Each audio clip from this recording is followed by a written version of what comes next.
بسم اللہ الرحمن الرحیم الحمد للہ رب العالمین والصلاة والسلام علی اشرف الانبیاء والمرسلین وعلی آلہ الطیبین الطاہرین المعصومین المظلومین اما بعد فقد قال اللہ سبحانہ وتعالی فی کتابہ المجید وفرقانہ الحمید وقولہ الحق وهو أصدق الصادقين. بسم الله أعوذ بالله من الشيطان اللعين الرجيم.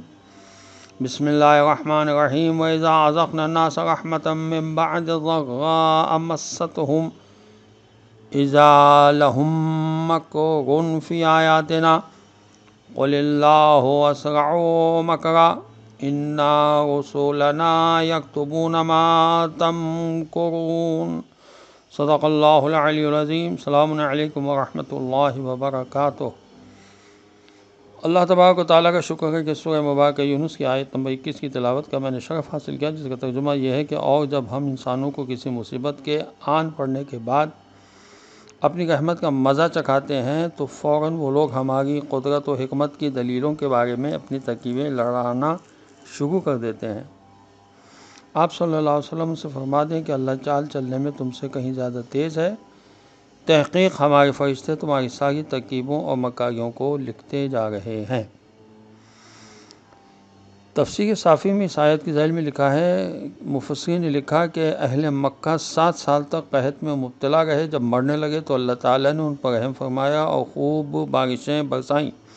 جب پیٹ بھرا تو خدا کی آیتوں پر جرح و قدح کرنے لگے اور حضور اکرم صلی اللہ علیہ وسلم کے خلاف چالیں چلنے لگے.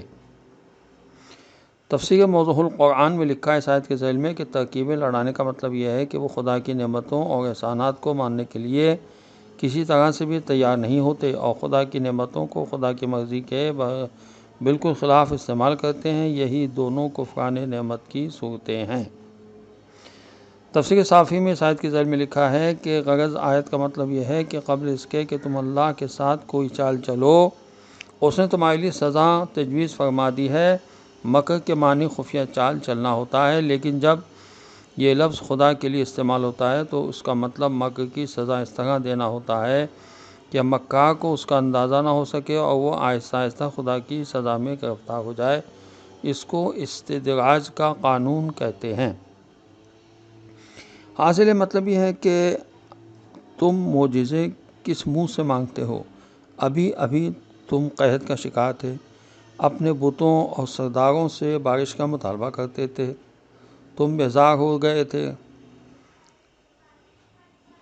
بارش تو ہوئی نہیں، تمہارے تمام سفارشی کچھ نہ کر سکے. آخرکار مجبور ہو کر تم خدا سے دعائیں مانگنے لگے. خدا نے قحط دور کر دیا، مگر مصیبت کے ٹلتے ہی تم نے تعویلیں اور چال بازیاں شروع کر دیں تاکہ خدا یکتا کو ماننے سے بچ سکو اور اپنے شرک پر جمے رہو. اتنا بڑا معجزہ دیکھ کر بھی تم نہ مانے تو اب پھر کس منہ سے معجزوں کی فرمائش کر رہے ہو؟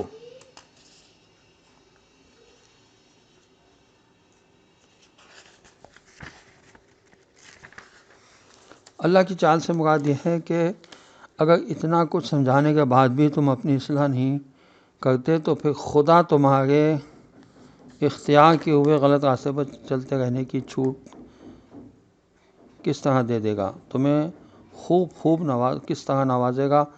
تم پستی میں خوب بدکاریاں اور بدمعاشیاں کرو گے.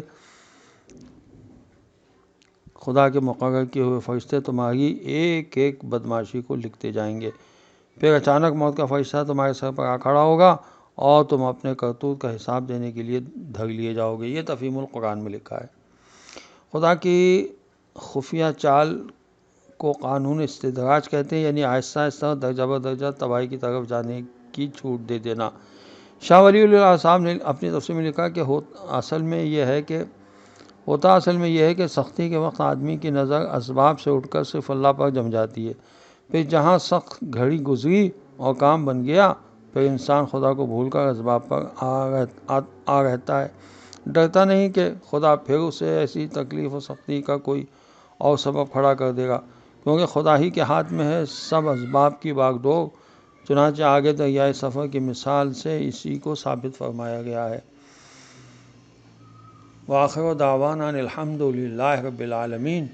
السلام علیکم ورحمۃ اللہ وبرکاتہ۔